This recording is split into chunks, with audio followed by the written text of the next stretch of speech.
Hi, Queens. Welcome back to the Ghislain Maiden podcast. Today, we're going to be speaking about the descent of the feminine. For too long, spirituality and a lot of personal development spaces have really promoted this idea of toxic positivity, that you must always have a positive mindset, that some emotions are good and some emotions are bad, and therefore anything that falls into that so-called bad category is avoided. However, all of your emotions are sacred. And when you learn to work with them, they are powerful tools and data for you to lead a life that's aligned with your values, with your purpose, and what you really want and desire. And this is the problem with how spirituality has been taught, because it's been taught from a lot of men originally. It has been whitewashed. So this idea that there is good and bad, high and low, which simply doesn't exist. And a lot of the sacred feminine teachings have been banished or suppressed because of the witch hunts, because of the erosion of Indigenous cultures worldwide. We see this all throughout the world, this real loss of earth wisdom. And earth wisdom is so much a part of sacred feminine wisdom. So a lot of spirituality will tell you that you need to ascend to higher states of consciousness. And the problem with that is that what it does is it allows women in particular to really gaslight themselves and disembody and reject their physical being, because they've been taught that higher states of consciousness are actually outside of yourself, and that to attain them, you must ascend, which is a load of crap and only keeps female leaders disconnected from their bodies, because the feminine doesn't ascend, she descends. So the feminine goes right down into the depths of her body, into the primal waters of her womb, and into the depths of her pain, because she knows that doing so is the pathway to her alchemizing her pain into power. Now, the problem is there is quite often such a rejection of the body. A lot of women's most powerful spiritual practice is actually learning to be devoted to the body that is the sacred vessel for your soul. Literally, your body has the most important job of keeping your soul incarnated on this earth. But because of societal conditioning, the belief that there are certain types of avatars and these moot suits that are more desirable than others, women can truly start to reject their own physical body. And this only keeps you severed from your power, because your body has a phenomenal source of intelligence and potency and power for you to harness. You see, in a lot of witchcraft and in feminine spiritual teachings, we know that it's as above, so below, as within, so without. And this is where a lot of modern spirituality goes wrong, because it's constantly on ascending, and it doesn't teach you that actually what is within you is also without of you, and what is beneath you is also as powerful as the energy of the cosmos. And now mystics know this. Sacred feminine practices know that to really harness unshakable confidence, to become the woman who walks into a room and radiates power before she even speaks, you're not going to get that from ascending the body. and consistently gaslighting yourself because you believe some of your emotions are good and some are bad, and so you're only going to what you perceive as good. And then anything that's labeled in the bad category, what happens is that literally festers inside your body like a Band-Aid that's been left on for too long and goes pussy. And then it puts this toxic energy all through your being that keeps you disconnected from your power. Because here's the real trip. The test of your character, the test of your leadership potential is your ability to show up for your most challenging moments. It's very easy to lead from confidence, from embodiment, from self-trust when shit is cruising. That's not hard. What is hard is who are you when the whole world around you crumbles? How do you show up then? How do you lead through uncertainty? How do you lead when everything that is familiar suddenly falls around you? And particularly with the energy that we have been in this year, I describe it as real tower energy, because we have seen the beginning of the crumbling of institutions, relationships, businesses, beliefs, your identities that are attached to who you were have all crumbled because those foundations can't come with you into where you're going. And this is actually a sacred rite of passage for feminine leaders, because it is in those moments where things crumble, where you are truly tested, that your ability to lead in alignment with your values really sets in. That who you are as a leader, your principles, that's when it really comes into play. And your ability not to let all your limiting beliefs, all the stories that would keep you down, define you in those moments when life crumbles.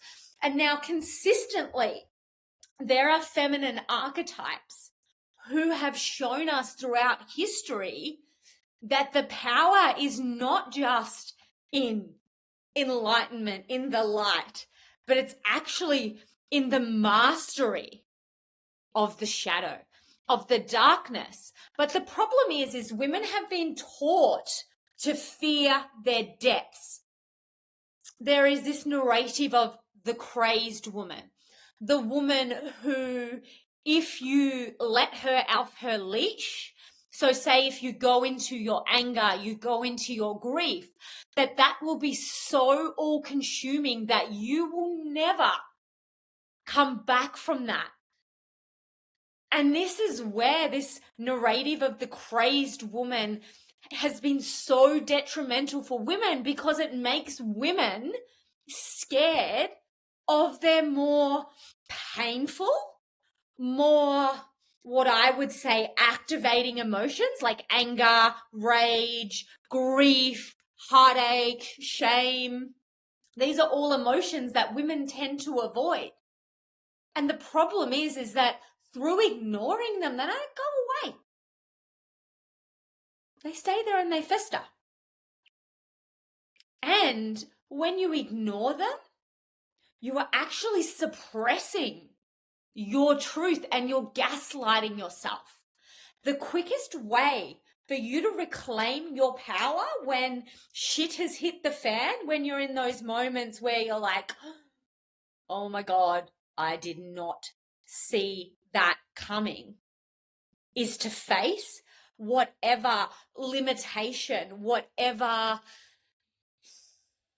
belief has come up from the surface. The quickest way is always through. Because guess what?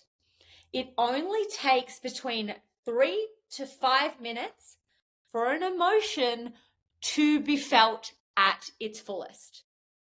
So I want you to think about how many times you've really marinated in sadness, in grief, in anger, because you've avoided it. The problem is that energetic frequency then, to speak in terms of energy, it doesn't go away. It just sits there humming. And that then turns into stagnation, and that stagnation turns into sickness, disease, illness, and then that is the very thing that's killing you. And then because you've got stagnation in the body, you can't actually allow more of the expansive frequencies to come in and work with you, because you've got all this unresolved emotions, memories, trauma that you've been too afraid to work with, because society, spiritual teachers have told you that to gain spiritual enlightenment, you must ascend the body, which couldn't be further from the truth. The pathway to your power is in your descent. It's in your ability to navigate and master the times in which you're in the depths of the underworld, in which you've been challenged. And it's from the skills that you learn in that time that you really start to rise, and that you actually alchemize your pain into power. You release that stagnation from your physical and energetic field, and more of your innate power. You can become more magnetic for the things that you actually want to attract. And this is where so many spiritual teachers are actually fucking you over, because they're telling you that you need to ascend, that the path to enlightenment is through ascending. It's not. And it keeps you disconnected from your body, from your power, from the wisdom that comes from your time in the underworld. And now I know how challenging this can be. One of my purposes here on life is literally to be someone that goes through these constant cycles of growth and then death, growth and then death, growth and then death. And so when I'm in these death cycles, it is highly fucking uncomfortable, let me tell you. I've been in one for the past 6 months. Rude, I know. But here's the thing. It's from these death cycles where I truly learn to master my power, where I become so embodied in who I am and where I'm going, that time needed to happen. Because here's another thing. For you to become who you're destined to become, who you are right now cannot come with you. Because if she could, you would already have your desires into reality. So you need to allow the parts of you that are in energetic resistance to what it is you're actually desiring. And if you're having a desire, know that that is your higher self saying, hello, this is here, this reality is for you. If you have a desire, it's literally your spiritual team being like, yay, hey, come on, come over here. You have a desire, and that desire is not your reality. It's because who you are right now is not an energetic match for that. And so for you to truly lead, for you to step into more of your power, isn't a process of constantly ascending. It's a process of you being devoted to the full spectrum of life and being devoted to the power that comes from you learning to release your pain, your limitations, your fear, and learn the mastery of when things crumble, because it's all happening for you, because there is always a bigger plan for your life, because your power is in the alchemy of your pain. For you to get to where you want to go, you must meet all the ways that you are in resistance to what it is that you desire. And so what do I mean by that? I mean the mindsets, the habits, the beliefs, the unprocessed emotions, memories, and trauma that are stored within your body that are creating your energetic reality. You must allow yourself to meet and release all of them. And this is why shadow work is a huge part of your path to empowerment. Because for you to rise as the unapologetic leader For you to rise as the CEO who's led from her values, who's embodied in her purpose, who is so embodied in her conviction and her presence and how she's here to serve, that she is unshakable and her presence is felt, is going to require you to let go of all the ways that you don't actually believe and then are subconsciously sabotaging that from being your reality. And this is why, as women, we must understand that it is a process. Our empowerment is a process of descending into the depths of our body, into descending into the depths of our pain, our fear, our anxiety, and allowing ourselves to feel it all, to release it. And only then do you release it from your physical and energetic bodies and make more space for your infinite potential to arise. And so if you've been avoiding something, this is literally the pathway to your next level. And if you're a woman who's really ready to start to learn how to take this sacred descent into her body, into her womb, into all of the ways that she is limiting herself to reclaim her power, because then you expand in all ways, because as above, so below, as within, so without, and you get to be the master of it all. This is exactly what we teach in the Consciousness Collective.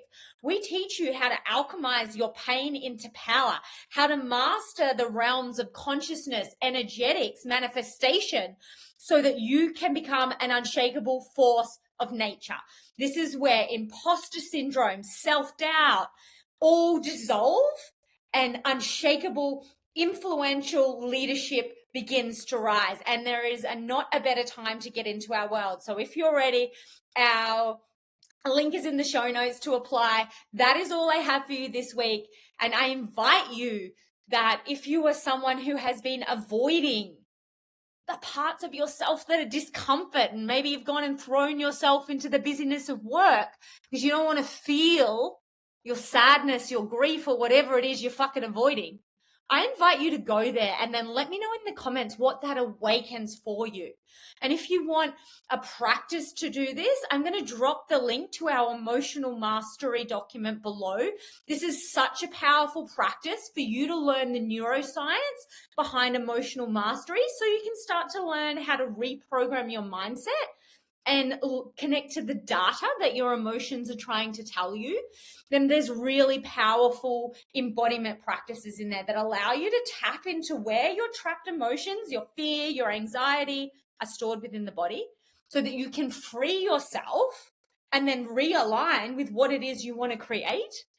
And then I've created some really amazing frequency attunement practices that are daily rituals that you get to tap in to release whatever it is that's not going to serve you and realign with the energy that you want to create for that day, so that you can become magnetic for the things that you desire. Because the feminine, she doesn't chase, she attracts.